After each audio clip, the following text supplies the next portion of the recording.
We're going to hit it off with the movie news. Back? Oh, nice. Yeah. It's a good pick. Matt, you're really excited today. I chose that pick. It's good stuff, man. You like it? Yeah. It's a cute pick. Well, Matt, we're big Game of Thrones fans. You said to me in the car you're very excited to talk about this. Yeah. Report came out a few days ago. Just following the release of Game of Thrones last season, what was that, in 2019? Yep. The announcement of a Jon Snow sequel series. Kit Harington has signed on to do it. Very early stages, it sounds like. But, I mean, I think we all thought this was inevitable that they'd do a sequel at some point. But, I mean, this is very soon. No, I agree, RJ. Yeah. I think it's very soon. And I like how he talks. I'm sorry to interject there, but I like now that he has the headphones on it. Yeah. No, I agree, RJ. well, no, because I really get excited for, usually I'm very down on everything. Yes. But Game of Thrones is like my favorite thing, like ever. Mm-hmm. So like, and I feel like, here's the thing, because when season 8 happened, like leading up to season 8, I feel like it was everywhere. Everyone was talking about it. Everywhere you look, Game of Thrones, it was in the air. Very anticipated.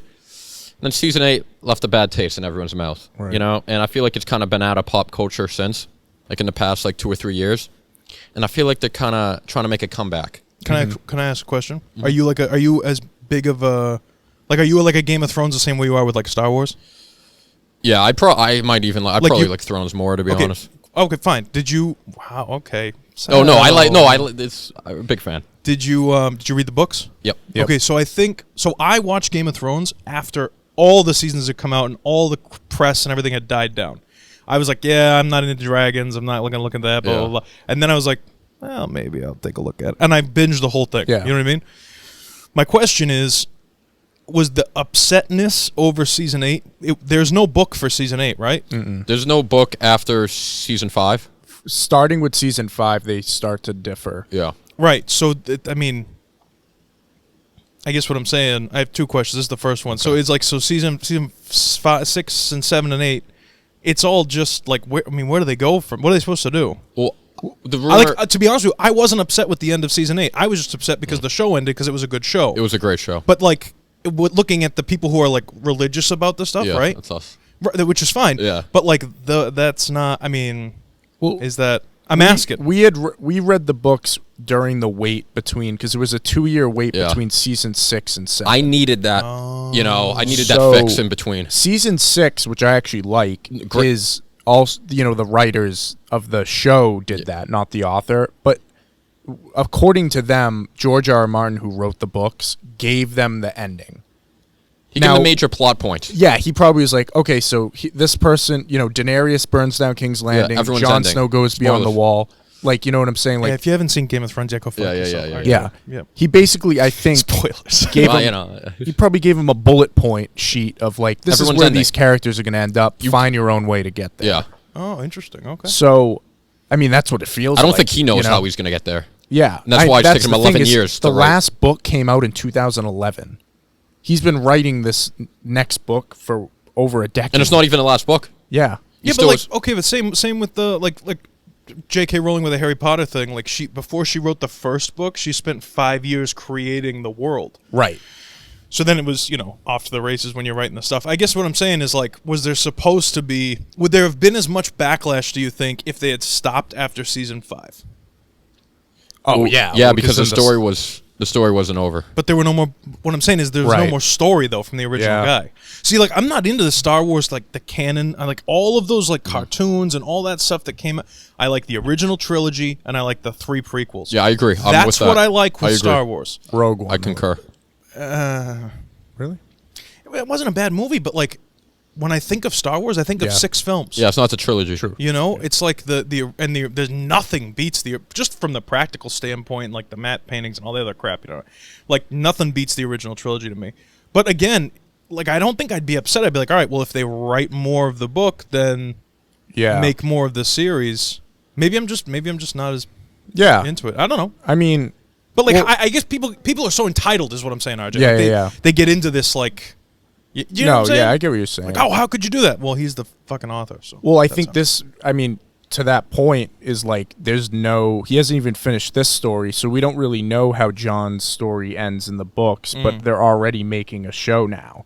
So I think my first question when I heard this news is George R. R. Martin involved in Yeah. it? Because unless I want to know how this started. Did they just say, "Hey, we like should really bring back Kit Harington to do Jon Snow? Here's someone write something," Yeah. or did George R. R. Martin say, "Here's a story I have.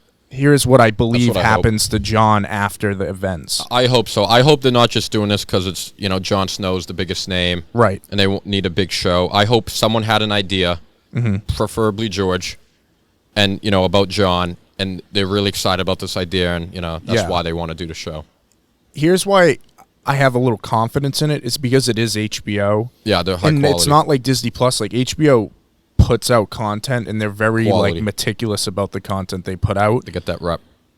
Game of Thrones, even though we felt like it's kind of left, it's still like the most streamed show on HBO Max. Oh, it's so fucking people are awesome. still watching it. So, I mean, to me, this is a no-brainer. I didn't expect it to happen so quickly. I guess other questions that pop up, like, do you think, Peter Dinklage comes back as Tyrion? Like, See, those are the big questions. Right. Like, what kind of direction are you going to go? Yeah. Like, are you going to just focus on Jon beyond the wall?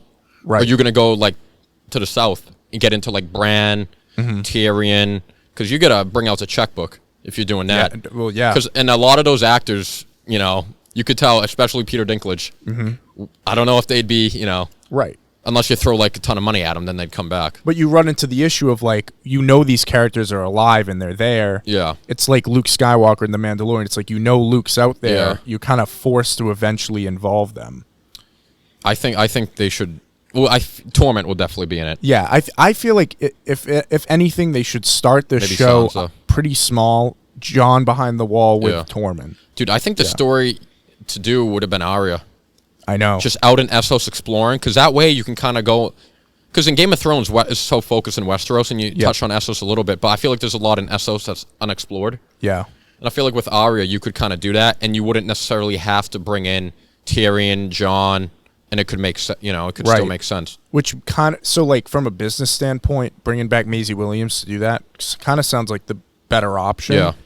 Which kind of gives me hope that maybe this is a George thing. Maybe he did have this idea. I hope so. I mean, I know it's still early development and Yeah. nothing's confirmed, but I kind of feel like it might just because I feel like they got the show coming out. Yep. So they're like, oh, our show's coming up soon. Let's throw this out there. Let's build up some hype. Let's get people talking about Thrones again. Right. You know what I mean? And then I mean, So, I'm excited. I'm optimistic. I was definitely like surprised Me too. at first. But I don't know. I'm I'm definitely have more confidence again because it's HBO. I agree.